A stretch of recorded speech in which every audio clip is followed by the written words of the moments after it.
All right, back here on Louis Live on TLV1. You know, I really can't think of a better intro song for my next guest. He is a four-time IFL champion, a multiple IFL Bowl champion. He is just the gamer. He's the guy you want to lead your team when it's time to win the big game, and he has a very interesting story to tell about this season. On the line right now, four-time IFL champion Adi Hakami. Adi, welcome back to Louis Live. How's it going, Ari? It's going good. So let's get right down to it because there's this story floating around, and we want to hear from the horse's mouth. Let's go all the way back to January. Tel Aviv Sabres, your former team, playing the Jaen Rebels, a matchup of the title game from last year. A lot of bad blood there. We'll get to that later on. It's a back-and-forth game. A lot of people have the Rebels winning the championship, but this game was tough for them. You guys take a lead with the touchdown. There's then some bad calls in a row. What happens next?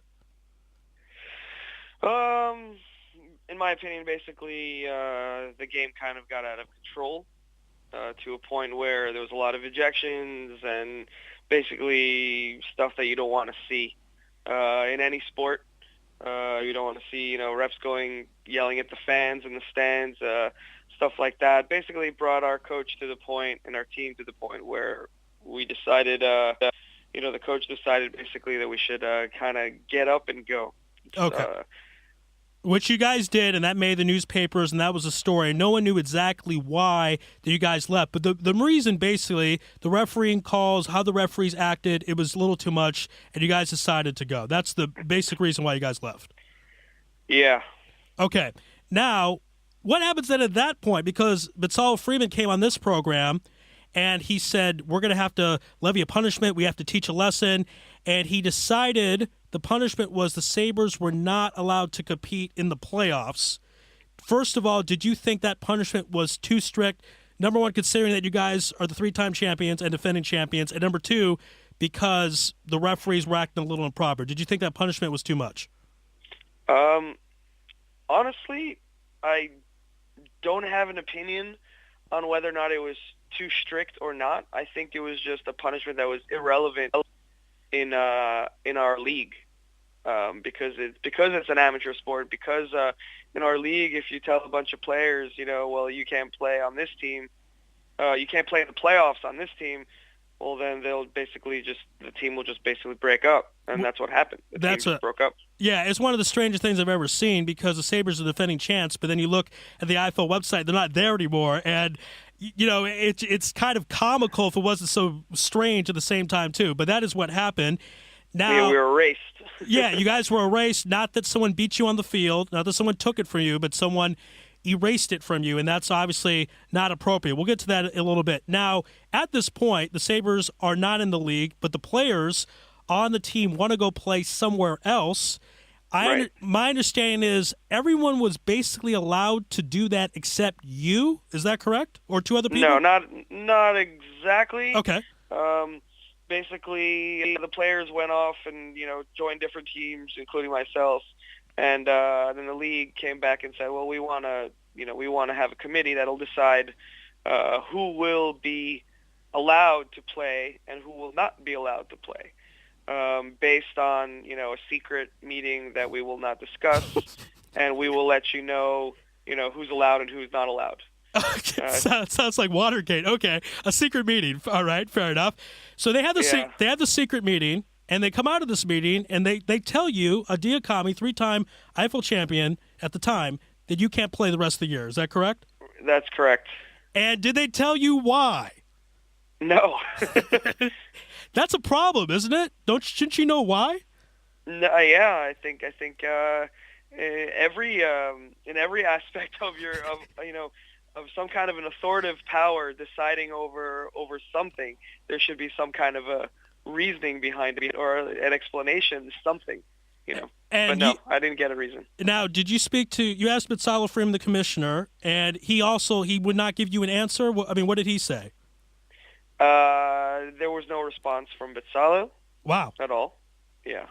That's pretty strange. Again, we're on the line right now with Adi Hakami, now four-time IFL champion. Now, I'm going to play some X-Files music in my head, and let's do conspiracy theory game, okay, Adi? Let's do this. Last year in the title game, your team is winning, but Salo Freeman, the commissioner now, happened to be the coach of the Rebels.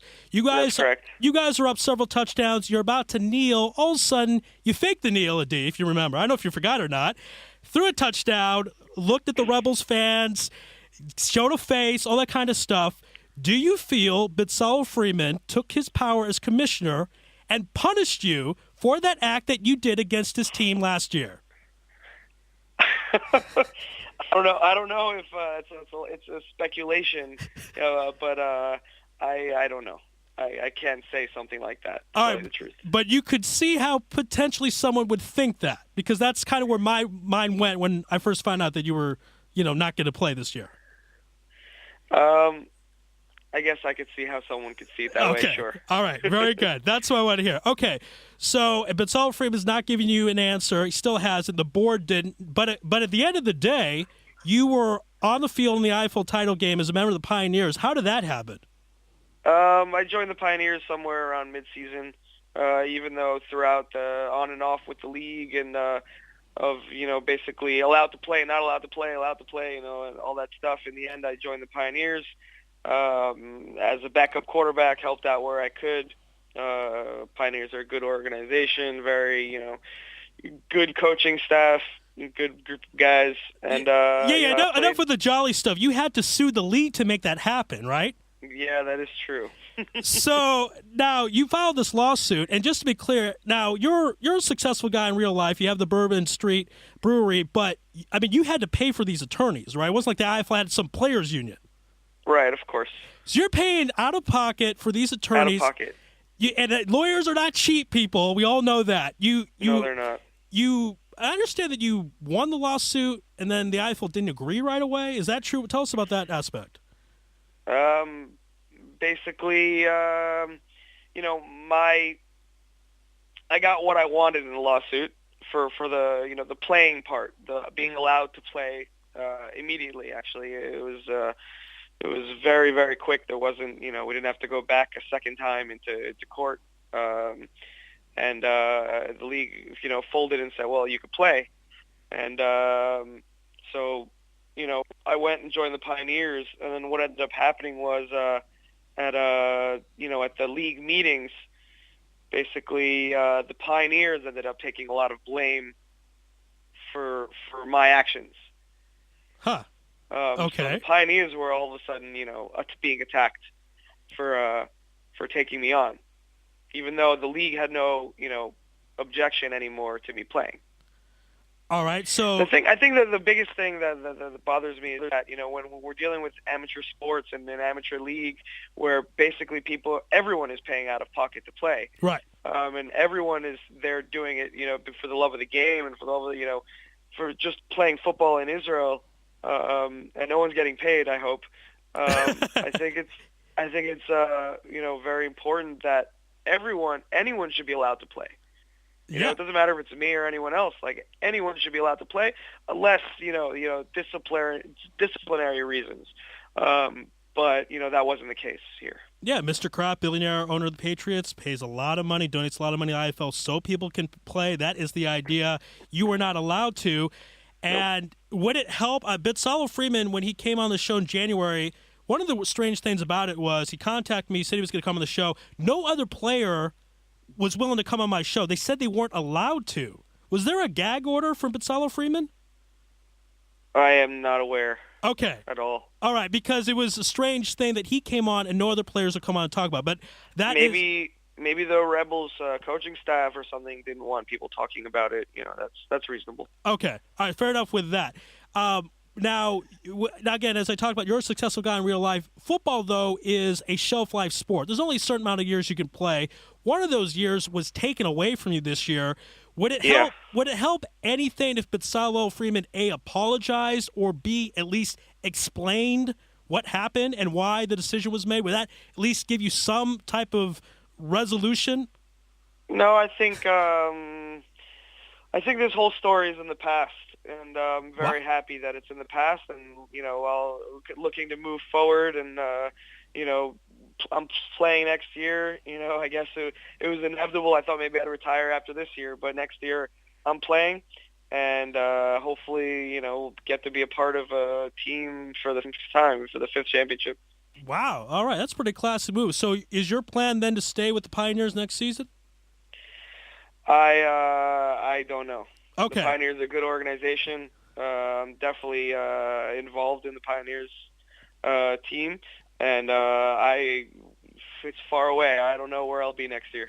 And the status of the Sabres, do they try to reinstate themselves? I'm sure Saeed Abilafia is mad up a storm. I mean, his team was taken away. Saeed likes to plot stuff. I mean, is he going to try to start another league? What's going to happen with the Sabres at the end of the day? Well, for what I hear, the management staff of the Sabres is putting it all back together. Okay. There's even rumors of John Sharon coming back to coach. That's something that, you want to keep an eye on. Probably the best football coach in the country. Oh, yeah. If he's back, I don't know. It's going to be tough for a lot of players to say no to come play, to not come play for him.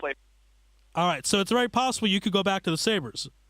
It's very possible, sure. All right. Well, time will tell. Certainly a good thing to watch, very interesting. And Batsal Freeman, if you're not listening live, I will send you this tape. If you'd like to come on, next week and explain what the heck happened, we would love to have you on the program. And obviously that would be the right thing to do. Adi, thank you for the time. I always enjoy watching you play, and you've been on my show before.